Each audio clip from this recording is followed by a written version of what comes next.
What's up, everybody, and welcome back to another episode of Blood on the Razor Wire TV, where we bring it to you real and we bring it to you raw. Today, I got probably one of the craziest, if not the craziest, story that I've ever done. Craziest interview I've ever done. Today, I'm bringing a brother on that spent a bunch of time in prison. He was part of a gang. He can tell his story better than me, but he gets out of prison and becomes a cop. Corey, tell the people who you are. Let's talk about you, brother. My name is Corey Allwood. I'm gonna go ahead and say my last name. It is what it is. It's out there. Uh, I grew up a normal guy. I grew up on a lake. My father was military. My mom owned a business. I was the regular kid. My dad was special forces, and I kind of lived that lifestyle with training, dedication, motivation, love the country. Never knew anything different. At 4 years old, he enrolled me and my brother in martial arts. I did martial arts 6 days a week in two different styles. I got my black belt when I was 12. I competed, 3 years in state champion for Indiana. I didn't do good with the discipline of my dad. He had some issues from Vietnam. He was 5 years in Vietnam, and I ended up going to a juvenile facility for running away just because I kind of rebelled for a minute. I was at a juvenile facility for 2 years, which really changed my life after I got with the program, which I guess we could talk about some other show. I actually work now at that juvenile facility, and I've worked there for the last 6 years. So I joined the Army, 17, very short-lived. That's a whole different story. That was my whole life, my career, military man like my dad. I come home. I'm on leave. I just want to see some friends. I'm hanging out at McDonald's parking lot. They're drinking after homecoming. I'm catching up. I start having a bunch of drinks, which I don't drink. And I decided to borrow my buddy's Firebird, which had a 400 big block in it. So I thought I was a cool dude looking for the girls. I made it about 3 blocks out of McDonald's parking lot and punched it, and it went sideways on me, and I heard this bang. And I looked over, and the bang was I hit the back of a state police car, and he was sitting in it. So instantly, how the 1,000 things go through your mind at once in 1 second. I'm like, there goes my career, there goes my life, there goes everything I worked for. So, and drinking made it worse. I'm not thinking straight. So I said, well, I'll just run. I can't get caught with this. I can't lose my career. I run, whole long story. I end up wrecking the car, getting in a fight with the police, resisting, fight, all that. I end up getting felonies out of that. Now I'm a convicted felon. I take an honorable discharge from the Army, rather than a court martial. I mean, there's no way I can beat it. My attorney told me, you're not going to beat this. You got a felony. So I didn't want an dishonorable discharge. So I took the honorable discharge, left.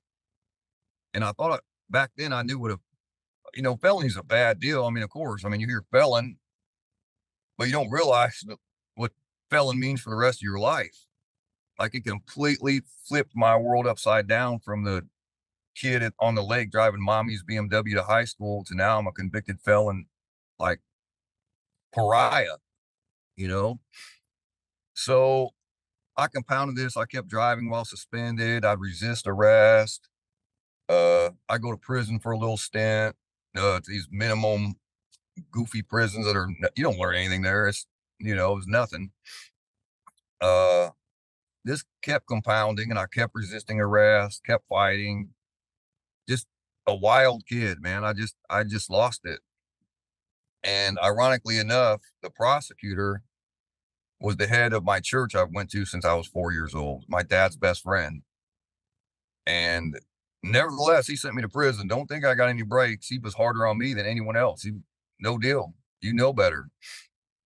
So, but he kept asking me after that, and this is the truth, which is part of my story and my fight today he said, why would you keep doing this, man? You're not this kid. What is your deal? I said, well, Tom, that was the prosecutor's name. I said, here's the truth. I said, what's the difference if I have 1 felony or 10? I'm a felon for the rest of my life. They didn't have expungement laws. You could get your record erased back then. I saw no future. And I've never done anything. Man, I've never I got no sex crimes, no burglaries, no robberies, no, I would drink and fight, or resist arrest, you know, and all them cops liked me, believe it or not. I've been arrested where they've sat me on the hood of their car with no handcuffs and knew they was getting ready to take me to jail and would put me in the front seat and drive me to a friend's house to get bond money before they even called it in and took me to jail. And they're like, dude, just change your life. You're not a bad kid. You're making bad choices. You're making this worse. So it just kept going. And end up getting arrested by the SWAT team. And that was the final straw for them. And they said I had driving while suspended habitual, which was a felony. And this time they weren't playing. And, you go to RDC in Indiana, which is reception and where they classify your points, kind of like they do in federal prison. I don't know how yours work, but I've heard you talk about your points and how they, the up and downs. Mine was they escalated everything because of my resisting and batteries. And they said, okay, we're done playing with you. And they sent me to Pendleton, which is level 4 high max security. How much time do you get at that time, Corey? At that time, I had 3 years. I had 3 years for habitual traffic violator. And I walked behind this prison, but everybody talks about this prison. So when we're getting on the bus, they separate everybody. And like, we're the pariahs in the back of the bus. I'm like, where are we going here? Because they don't tell us in Indiana. You don't know until you pull up the gate. They're not going to let you know where you're going. I see them pull up to Pendleton. I'm like, damn, I feel sorry for these dudes. And they called my name. I ain't gonna lie. I was like, holy shit, shit just got real. So you got the 40-foot walls, the 40-foot iron gate, a whole different atmosphere, and you walk in, a whole different world. And I wasn't used to any of this. I'm a fish out of water. I'm a young preppy kid from the lake who's a military guy, loves his country. I made some mistakes. And I walk in here, these dudes are life killers, rapists, gang leaders. I'm like, what in the world? I've never even seen anybody. I've never met any of this. Up till this point, I've never even seen a drug in my life. Just wasn't my atmosphere. And I go in there and I'm talking to a couple black dudes and we were going to lift weights. And, I get physically yanked by some dude, man. I'm like, hey, he's like, whoa, whoa, whoa, whoa, whoa. And he pulled me aside and we didn't happen to be a gang leader. But he pulled me aside and said, listen, man, not in here. I said, what do you mean? He said, dude, stick with your kind. We don't do that in here. You're going to get hurt, man, bad. You're going to get hurt. I'm like, what? So we walked to chow hall that day. I'm by myself. I don't know anybody. And we walk in and the blacks go one direction and the whites go one direction and they split up, going 2 different sides of the chow hall and they sit on their sides. So I'm not stupid. I figure out, I guess I better sit with the whites, man. And eventually I'm seeing who's running this place, how it's going and what's going on. And, when you first get to prison, it's intimidating. It's overwhelming. And you're trying to figure things out on your own. Nobody's there to help you or give you a care package or, hey, buddy, they're watching you to see who are you. And, there were altercations that developed. And all I'll say is I quickly made it known I'm not here to be a victim and that shit ain't happening. Whatever it is, it's not happening. So I got approached by a few guys and they started talking to me. They were actually a few cells down from me. And while I was in my cell, they started writing me kites and throwing it down on the Cadillac and just kind of talking to me and kind of briefing me. Well, it turns out they were in a gang. They were Aryan Brotherhood. And I didn't know what any of that meant. And they started sending books and literature and asking if I'd work out with them. And, hey, man, we like your style. And, I'm not going to mention anyone's name because I'm not going to disrespect anybody. I seen you crash that dude. Good for you. And it wasn't a race thing for me. It's just the dude was trying to hurt me. So it didn't pan out for him. And they liked that. So I start working out with them, going through the whole thing, the whole indoctrination thing. And I quickly learned they're the shot callers. They're running this. This is everything moving in this prison, everything happening. and they said, listen, man, I know they gave you that rule book when you came in here, this 100-page rule book. He said, throw that shit in the trash, man. He said, listen to us. These dudes here will rape you. These dudes here will go into your cell and rob all your shit. All this stuff, bad stuff's getting ready. You're going to be a victim, man. He said, listen to our rules and you're going to get through this. So it really wasn't hard to determine which rule book I was going to follow. I didn't like any of the other options. So I did join the gang. I ran with these guys. All of them had life plus 100 years, life plus 200 years, 80 years. Some just came off of death row after 14 years. And they became really, really close friends, man. I mean, these were convicts at that time, and they were in our state. And you know how things fluctuate. Everybody's different. They ran that shit. I mean, the whole state. It was, if you touch one or disrespect one, they really are all coming. They're coming. Let me ask you this. So, What other yes. gangs did they have there besides just the Aryan Brotherhood? So in Indiana, we had, as far as white gangs or all gangs? All gangs. So we had Gangster Disciples, Black Guerrilla Family, Mexican Mafia, the Emmy, lot of Latin Kings, Vice Lords out of Chicago.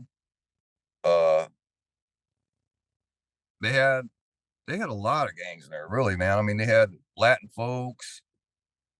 Beefing with each other though, different gangs fighting each other in that system. Oh yeah, oh yeah, yeah. Everybody stuck there. It didn't matter. I've even seen the white dudes get into white dudes, black dudes get into black dudes. Everybody's kind of clicked up.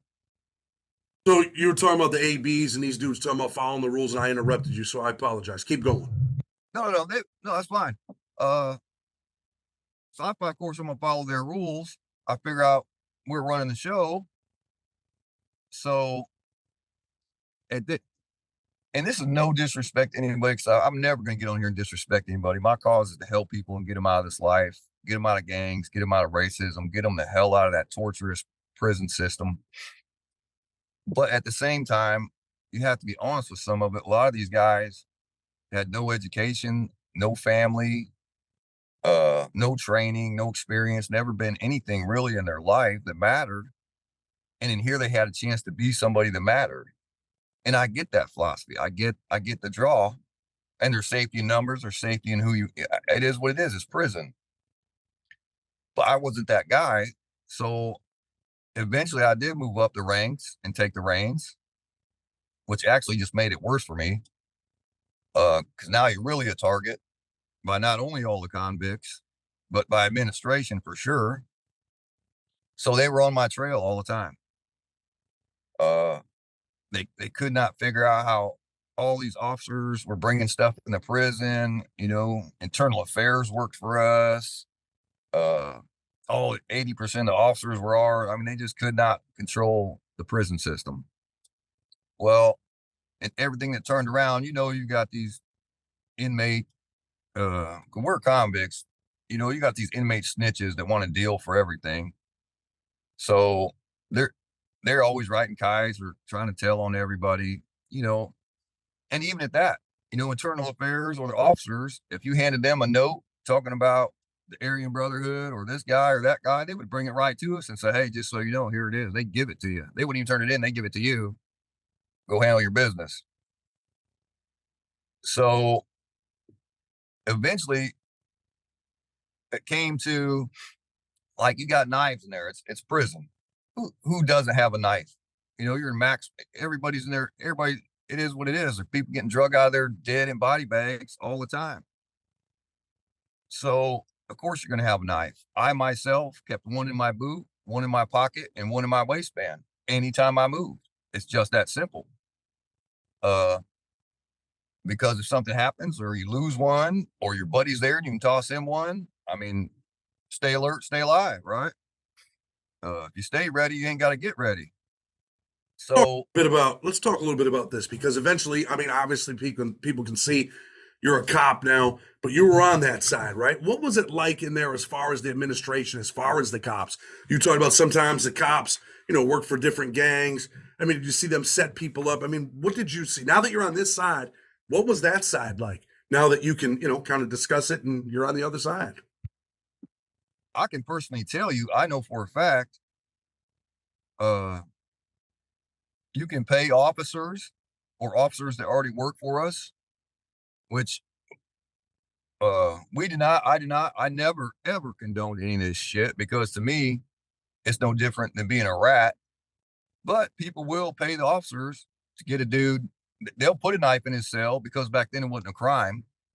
They would put a knife in a dude's cell and have him moved out of the cell house because they don't like him or they wanted to take his business. Or you can pay the officer to open his cell and go in there and do what you got to do. And then, they come back like nothing happened. There were no cameras and all that crap. It was wide open. So it was a dirty, nasty business. And the police were some of the biggest criminals in the prison. They would allow you to do what you wanted to somebody. They would help you set somebody up. But I've seen guys go so far as to tell them how to write the write-up so they could get them clear out of the prison. And that this shit never even happened. They just made it up. But the consequences of that is he goes to the hearing board and probably loses 2 years of his good time. He's going to do 2 years in prison because you're a rat. You set him up. That. But officers don't care. None of that. That's one of my beefs with the prison system. Is like back then they've changed the system now. Back then, if you got a 10-year sentence, you would do 5 in Indiana. But people don't realize when you go to prison, you got what's called good time. So the other 5 years they can take from you. You can do that whole 10. Well, it's up to some guy with a GED who hates life and has no education and kicks his dog and his wife when he goes home because he just hates himself. So he comes in and takes a year of your good time for being out of count or being in the wrong place or whatever he feels like. And you just effectively got sentenced to a year in prison by a dude with a GED who can't even spell Constitution. This is the stuff that happens in there. People don't realize it's not what you think. You're not. It don't matter how tough you are, how bad you are, who you are. You're going to get approached. You're going to get knife fights. You're going to see violence. You're going to see horrible shit happen all the time. And it can happen to you regardless of what happens. And if someone don't like you, they're going to approach you. They're going to rob your cell. You could get killed and stabbed, or they'll just pay the police to set you up and you'll do 2 years in prison because some convict didn't like you. Let me ask you this, Corey. You talk about knife fights and things like that. I mean, there's some young dudes watching from Indiana.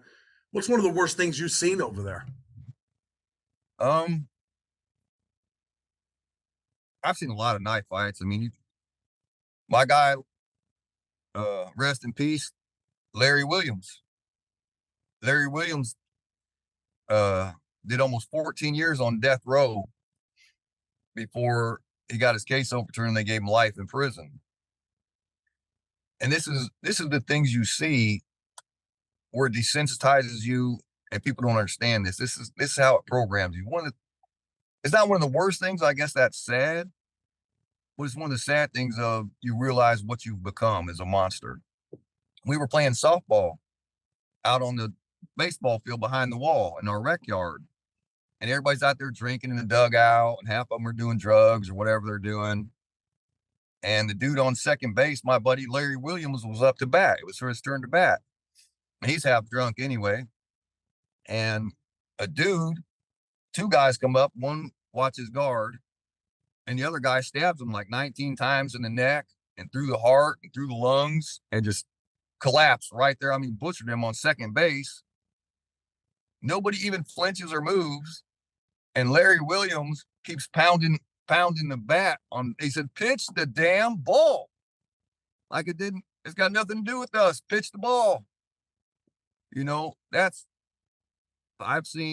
I have personally seen, we had red metal hot pots and you would boil a bottle of baby oil and a pound of sugar and throw it in someone's face. And the more they'd peel it off, it would go all the way to the bone.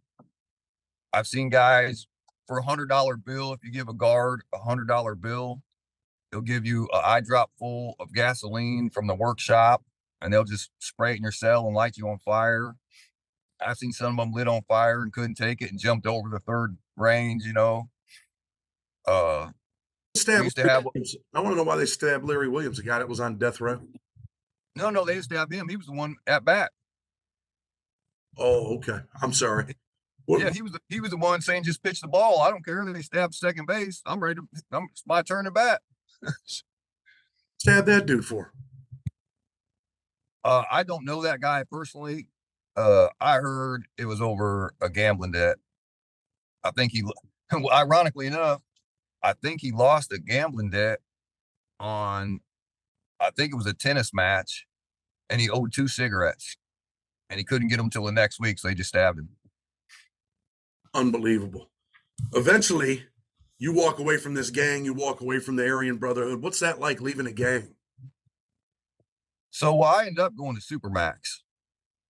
They set me up with a knife. Uh, they set me up with a knife in Pendleton. They throw a knife. The guards come and do a shakedown. I was tipped off a shakedown was coming anyway. And they pulled me on my cell, put me in the chains. And they go in and shake my cell down and find a knife in a trash bag. Definitely not mine. I got knives on me, which is this tells you the reality of prison and how the system works when they want you. They put the knife in the trash bag. They already know it's there because they put it there. That's their way to get me out of this prison. So I go back and they say, "Hey, we found a knife in your cell." I'm like, "Yeah, whatever." You put me back in my cell after the shit. I got 3 knives on me. They didn't even pat me down because they knew they'd put a knife in there. That's the one they wanted. Well, I won't talk to internal affairs, your SIS or what you guys call them. I'm not talking. I don't talk to you guys. So at 1 o'clock in the morning, a bunch of dudes in black fatigues and black boots and maroon berets say, "Hey, you're leaving." I'm like, "Who the hell are these guys?" It's like, this looks pretty serious. And that was our CERT team. And they took me to the shoe. Our shoe in Indiana is like your ADX. That's it. That's it. You're done. You're buried. Uh, I get there. I do 12 straight years in solitary. Like it would be your 80. I did 12 straight years in solitary. They would let me out for no reason. Let me ask Along you, this, so what was your you did 12 years straight. What was your sentence though? they ended up giving me, I refused. They offered me 2 years of home. I only had a 3-year sentence. They offered me 2 years of home detention for the knife that they planted in my cell. They ended up actually giving me a charge for it. And I went to trial and they gave me 20 years, 20 more years. It'd be 20 more years for this knife. Just for the knife. You started out with a 3-year sentence, ended up with 20 more years and do 12 years in the ADX kind of. Yep. Yep.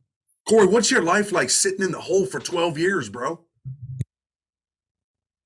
The worst experience you can imagine in your life. It's the most torturous. I have the paperwork, which I'm trying to email you. You know, I showed you some of my stuff. I didn't want it out there because, you know, I'm trying to glamorize it. You know, I've been cell extracted 197 times. I've been strapped down in 4 ways. You know, they would run in there at 1 a.m. with the, you know, we know it as the extraction team. I guess to your viewers, it'd be like a hockey team running in your little cell and beating you up. And then they dragged me out. One time they strapped me down, which is, I think, unconstitutional because I'm not a psych patient. They strapped me down in 4 ways. You know, they strip you completely naked, take the mattress off the bed, and handcuff your feet and your hands to the bunk. And once they did that, the camera goes off. And so they came back in and forced 5 or 6 of them came in and forced my head on the concrete bunk and pinned my eyes open and sprayed OC, that red mace, on their fingertips of their gloves and rubbed it on my eyeballs and left me there for 19 hours. You know, I mean, what does that make you feel like inside? that is where I changed from a human being to an animal. I broke. You know, I didn't break to where I'm going to rat on people. Now the system is my enemy. Now I know who my enemy is, and this was every day. You know, they piss in your coffee. Uh, they used to, I'd be on strip cell. I did, almost right at this, I did like almost 160 some days on strip cell straight. They can only do it legally for 7 days unless you violate. So every sixth day, they would come by and chuck a pencil or a pen or a piece of paper or an extra toilet paper roll in my cell. And there's nothing I can do about it because I can't get it out of there. So then the next guard would come right by in 2 seconds and write me up for contraband in my cell and give me 7 more days strip cell. So I'm completely naked in a cell with nothing. I use a toilet paper roll, and I'd wrap toilet paper all around myself as a makeshift blanket and use the rest of it for some sort of pillow and just curl up in the ball for weeks at a time. You know, you see all this happen, and I got, like I told you, we was talking before. I got officers that will come on here that worked in there, and not only besides the write ups, and there's the other thing, you can't file a grievance or complain. Like some places you can complain or say, hey, this is going. First, they don't care. And number one, when they would do stuff to you, like one time I was on strip cell and they gave me a sack lunch. I was starving, man. Bro, they've been doing me bad on the trays. They won't give me anything. They give me a sack lunch and all that's in it is wadded up toilet paper with tobacco spit in it. And so I show it to them, man. And I'm like, dude. And they're like, well, you can either flush that and that's your lunch, or you can hand it to me and I'm gonna write you up for possession of tobacco, give you 3 months on strip cell. I mean, what do you do? I mean, Yeah, it's kind of like mental and emotional torture. And you spend all this time there. Is there a point in your life where you kind of turn things around, they stop harassing you, and you start thinking like, damn, man, I want to get my life together?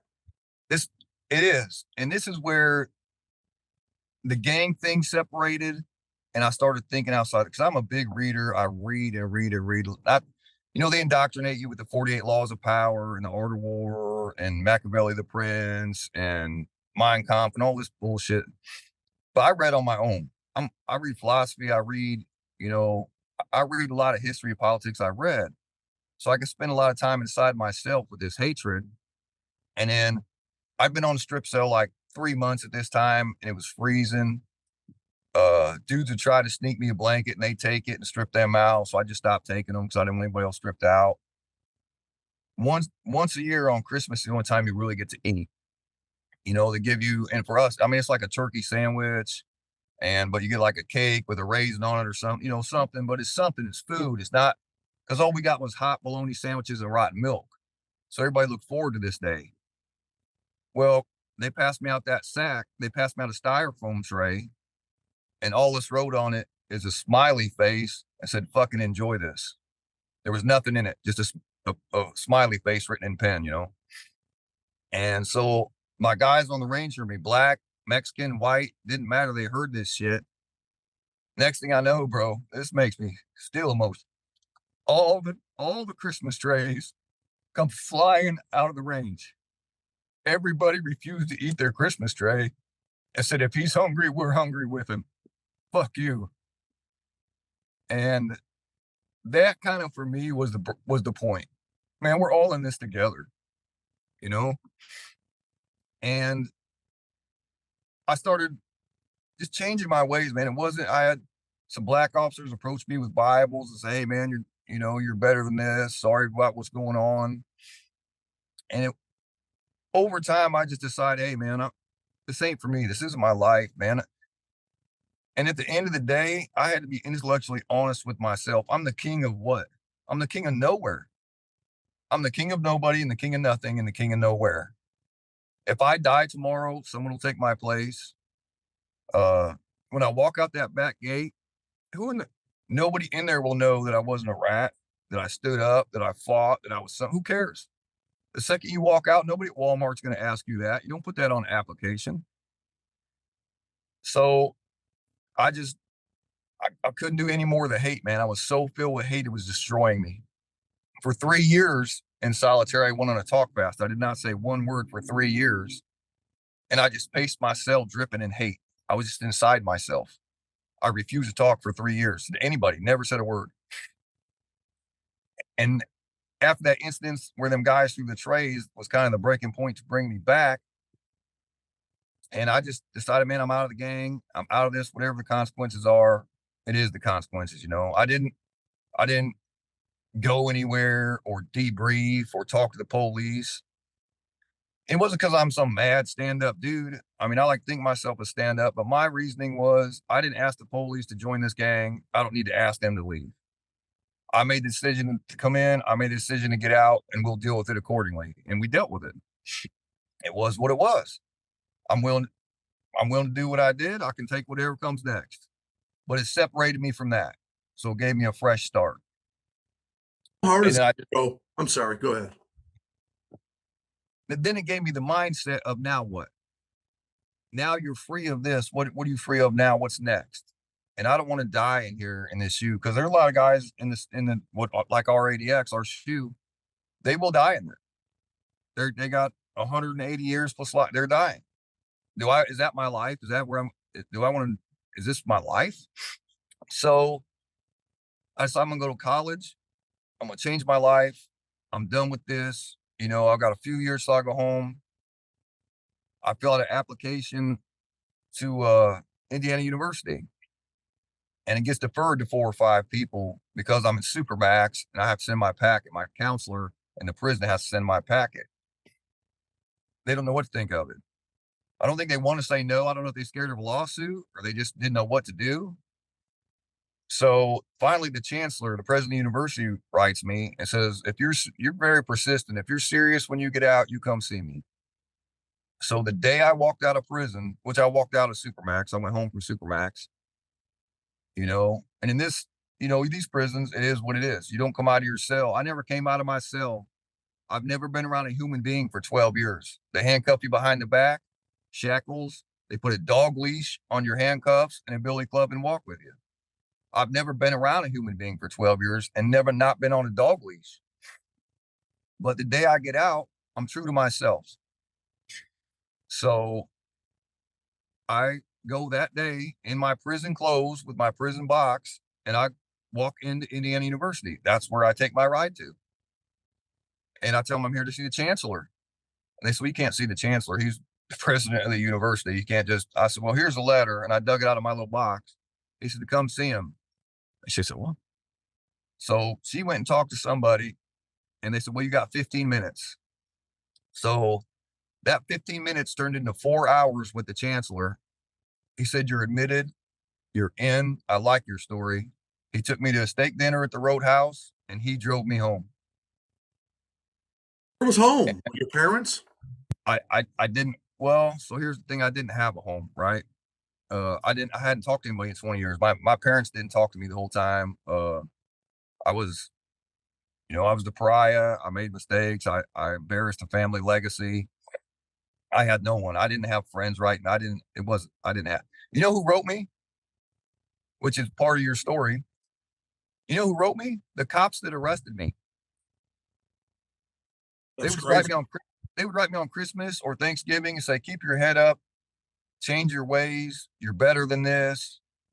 Uh, they were the ones that really stuck by me. All the friends I ran with and my crew out there and the partying and the stuff you do. I never got no letters or pictures or anything. A damn cop would take the time with his family to send me a Christmas card and say, "Hope you're okay." So, and they've arrested me like 100 times. Well, so I end up getting into student housing, which is completely against the rules. The president had to override every rule there is because you can't even have a misdemeanor and live in student housing. And here I am from Supermax. So I live in student housing at IU and I go to college. I'm on parole, probation, and home detention. I'm answering to everybody known to man in the government, you know, and the president had to intervene at sometimes on that because I would be in my dorm by myself at student housing and I get a knock on the door and there'd literally be 5 police officers come in to shake me down in my dorm. Not just your regular community correction. "Hey, buddy, just checking." No, I have 5 police officers come in and make me stand my face in the corner in my cell, in my dorm room while they shook me down. And this went on for 6 months. Finally, I got through the first semester with a 3.9 GPA. I made the front page of the paper. Uh, I got invited because I wanted to start doing organizations and kind of meet with people. I wanted to do something more. Now I got the bug. I want to do something to help people.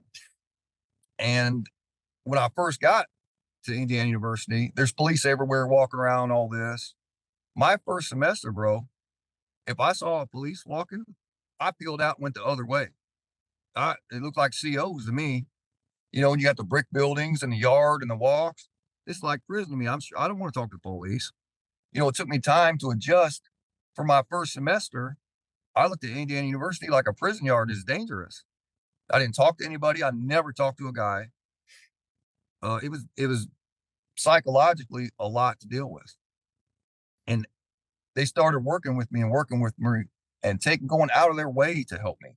I mean, going out of their way to make this transition. Never treated me bad. They ended up getting community corrections to stop with the 5 police officers. One time I was sitting in psychology class, taking an exam at IU, and my ankle monitor goes off. Call your officer now. Call your officer now. And it won't shut up until you call. And now everybody in the class hears this. So the cat's out of the bag.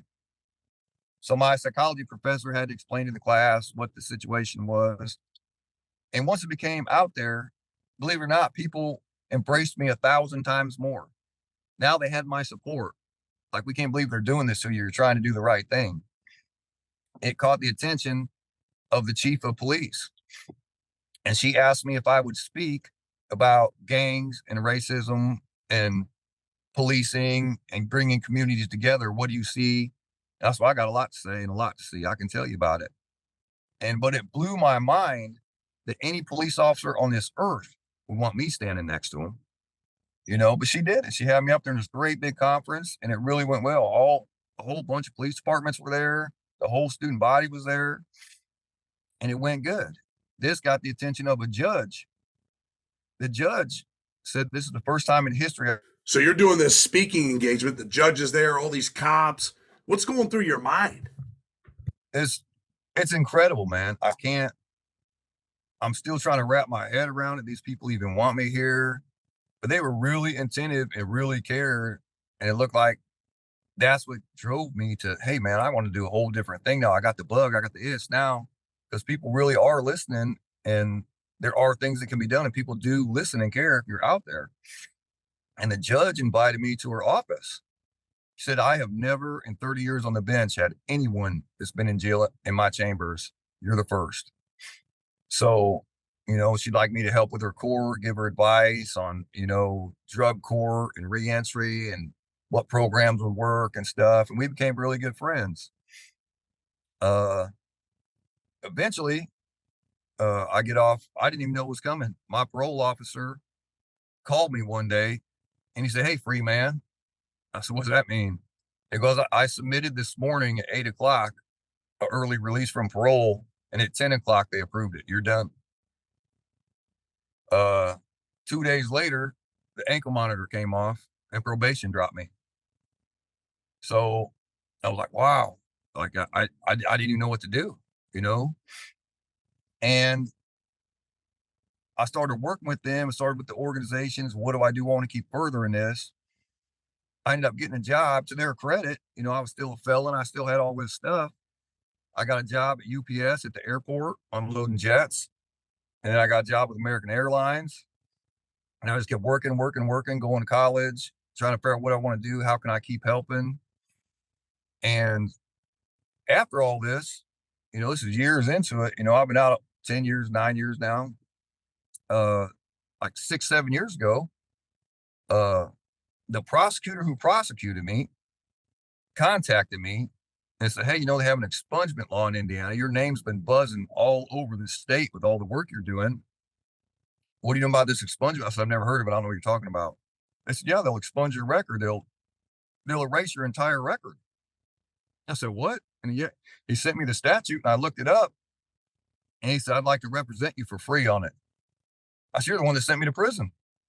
He said, well, everybody changes. He goes, I never, ever out of anybody would have thought this about you. but I can't deny what you've done. This is incredible, isn't it? So they did. They took me and they expunged my entire record, everything. So now I have no record. I can legally write on any document. I've never been even arrested. So, of course, the police can see it.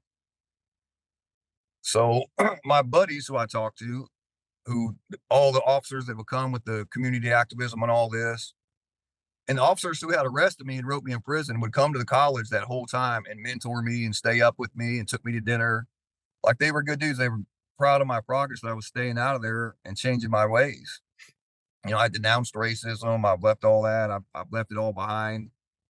Uh, In fact, you have a and daughter that's mixed now, right? I have a black daughter. I do. She is my whole world. She's my life. She is. She means more to me than anything has ever meant to me on this world. And the guys who don't like that, ask Oh, me if I good. give a.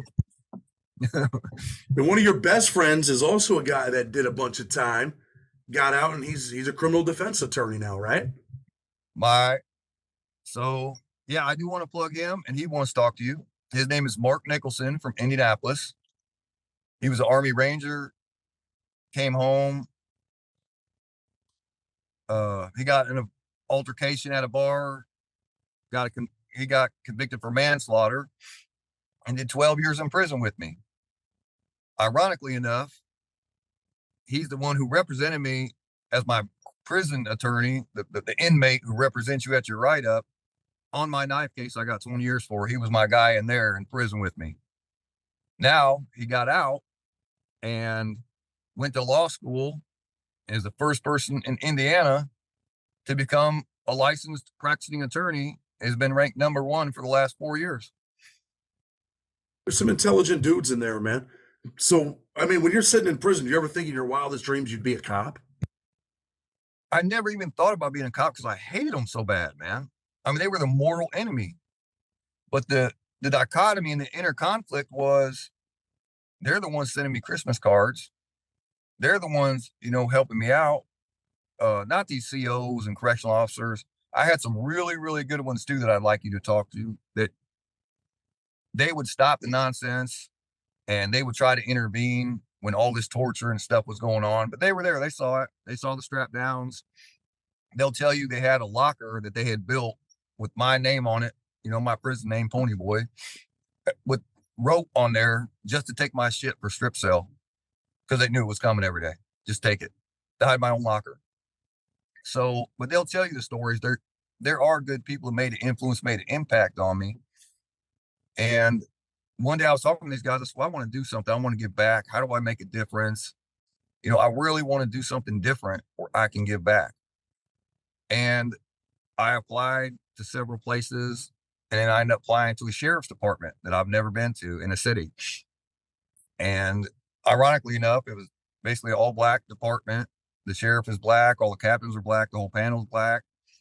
And I'm like, man, this is stupid. My buddy's like, no, go for it. So I take the written test, the physical, the psych eval. I go through all these long steps and I get my panel interview. There's 4 black high ranking officers interviewing me, asking me about my background. And I'm telling them I'm 100% honest about all of it. I mean, we talked for like 3 hours. So when I walked out, I called my girl and I'm like, they're going to shit can that. I mean, I told them my whole life that's over with. And the next day they called me and said, hey, you want to come do your polygraph?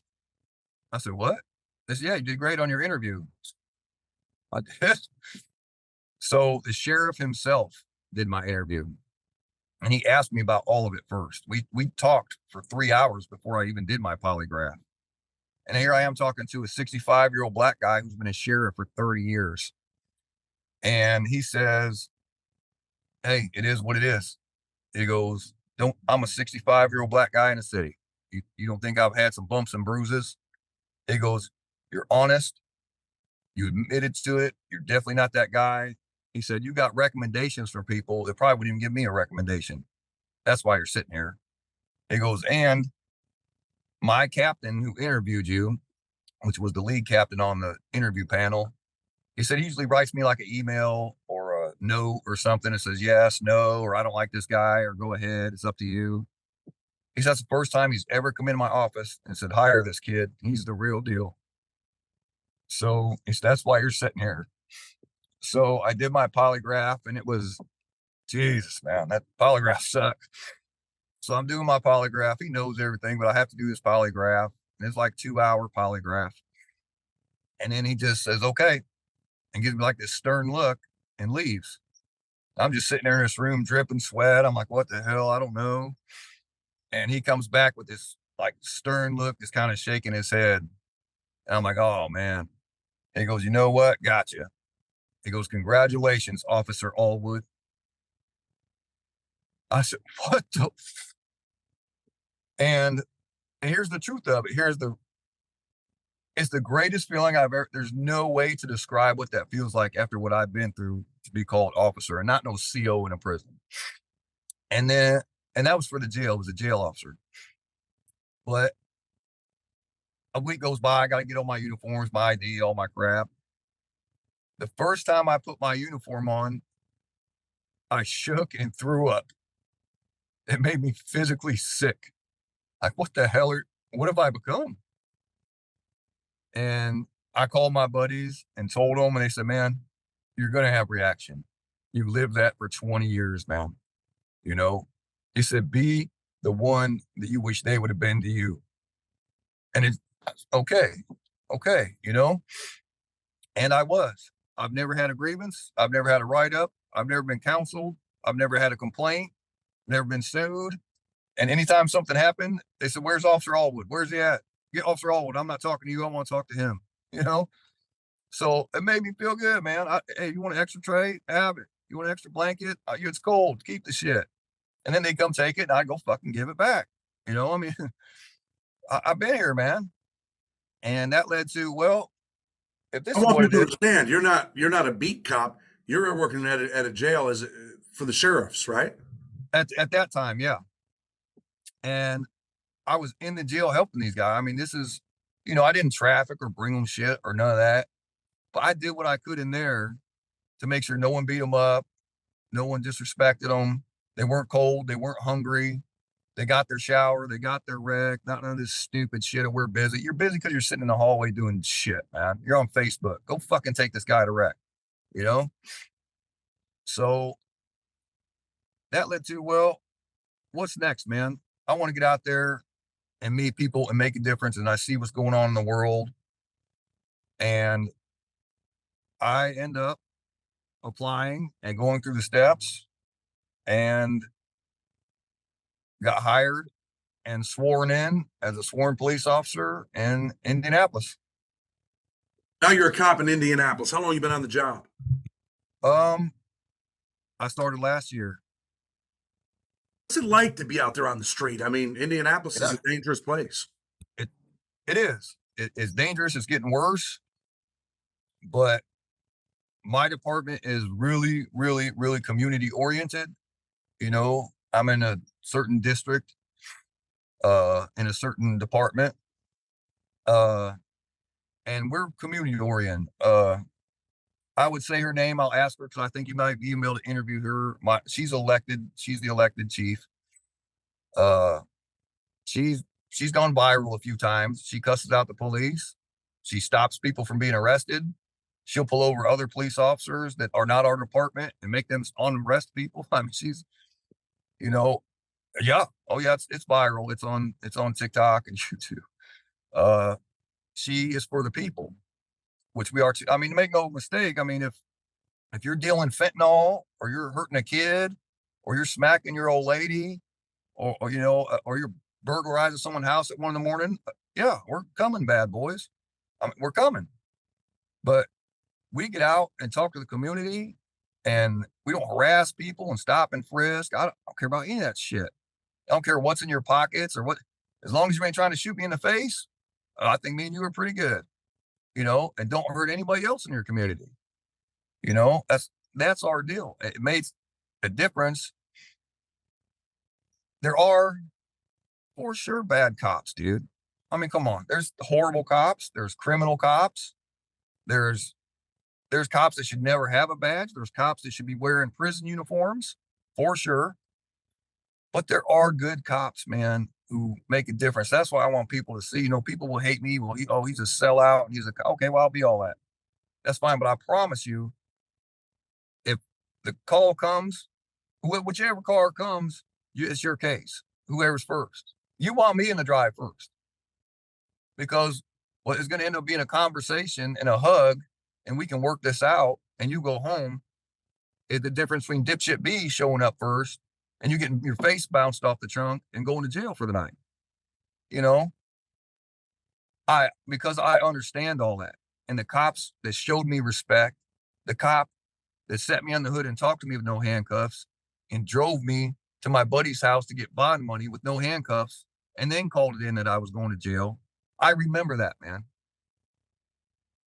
You can change someone's life. Maybe there's a young dude out there that's 16, 17, 18, caught up in the street. Maybe it's that conversation, or hey, man, I'm giving you a break, man. Maybe that changes their lives. That's the whole goal. The whole goal. The FBI statistics are, even though people blow this out of proportion and then, the media is the media, fake news. The FBI statistics are the average human, not us in the criminal lives, the average human being will meet a law enforcement officer 2 times in their life. So every time I talk to somebody, 50% of what they think about the police is whatever I just interacted with them. It's either being positive or negative. And the thing for me is it's very simple, man. And yeah, I'm sitting in here right now. There it is. Before I get out of here, before that door opens, how would I want that person to talk to my daughter or my mom? And that's how you approach someone, man. Not get out of the car with your hand on your gun and an attitude and a scowl on your face and I'm the bully with a badge. How would I want this dude, a human being or a female officer, how would I want them to talk to my daughter or my mom? It matters, man. And if you keep that in your head, you can make an impact on people. Approach people with respect. I used to say in prison, men respect men. And I mean, I know in the street you're dealing with women, you're dealing with, you're dealing with all kinds of walks of life, right? But Yes. it is about respect. I'm going to respect you as long as you respect me, right? Yes. Yes. Goes a long way. That goes a long way, Corey. It does, brother. It makes a huge difference. And I'm not the feelings police or the policy police, and you got auditors and all kinds of people out there. I don't care. You want to make me a movie star? I'm fine with it. You can stand out there all day long and video me. No, really, it helps me. There you go. You see what I'm out here doing. Actually they get bored with me, bro. They're not going to show anything good, right? So they find these officers that have attitudes or do bad stuff, but they're slim, man. I mean, people make it out like that's the majority. But we do YouTube. People edit and clip, and you got the 3 seconds of the end of what was a 40-minute conversation, and this dude just wasn't having it and had to go to jail. And they'll show you the last 30 seconds, whatever. And there are bad cops who make bad decisions, but most cops are out there trying to do the right thing and save people. And they hate us so bad, like we're just the mortal enemy. Well, gangbangers, drug dealers, burglars, they call 911 when someone's kicking in their door. Trust me. We're who you call to come save you. Who are you going to call at 1 a.m. when someone's trying to rape your mom or you hear your door rattling and it's just you and your daughter alone? You want me showing up there 120 miles an hour. I'm coming. Or when a person's selling dope and someone's kicking in their door with guns to come rob them, they call the police too, right? They absolutely do, man. They absolutely do. They will call the police and say that dude stole my dope. I'm not, brother. It's we live in a crazy, crazy world, man. Listen, bro, I really appreciate you coming on and the truth. I mean, you can see the truth in how you speak. And I'm happy that you turned your life around. I'm shocked that you're a cop. I got to be honest with you. Like, that's shocking. I've never heard this. I got, people that I know, like Sean Hopwood was he was a prisoner. armed bank robber, gets out, becomes a lawyer, a law professor at Georgetown. I mean, my buddy Brandon Sample gets out, becomes a phenomenal lawyer. But to see a dude go from being a gang member in prison, 12 years in solitary confinement, to where you're at today and being a cop, it's shocking. So before we get ready to go, Corey, anything you want to say to the people? Yeah, everyone can change. Support those that do change. People need help. They just need someone to care. Hope is what a lot of people need. People lose hope. Be the person they're there for, you know. And I want to start. I'm working in the process now of starting an organization for guys coming out of prison, reentry, that have nobody. I'm teaming up with a couple other guys. We're going to start us a house to put people in. And there's a lot of people I want to work with and make this change, man. You know, don't look at everybody. And this goes for cops too that are listening, because you know they're going to watch. Not everybody, you know, and here's our police term, not everybody is a shitbag, brothers. They're not. You know, a lot of you are just seeing this for the first time. I was a shitbag. I was a human being, man, that made bad choices. That could have been your brother, your mom, your sister. It could have been you. Could have And we been don't my know. mom, but it's all, Huh? so you could have been our mother, but it's all good, bro. You know, it treat everybody with respect. There is hope out there. Everybody can change, man. And the sky's the limit, man.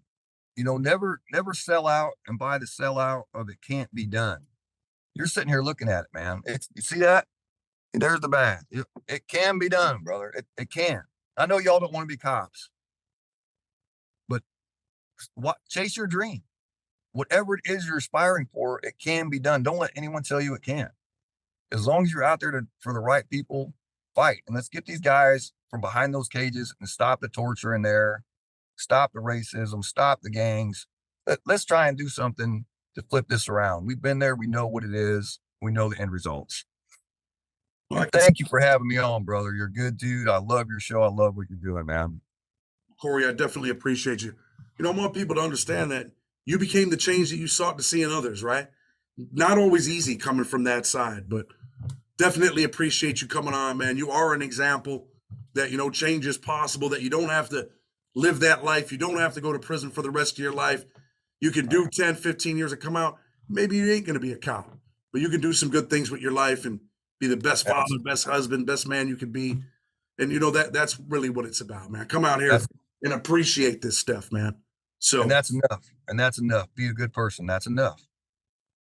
Really appreciate you coming on. I'm going to tell people, if you like what we're doing, you should probably share this video. With respect, Blood on the Razor Wire TV. Until tomorrow, we're out.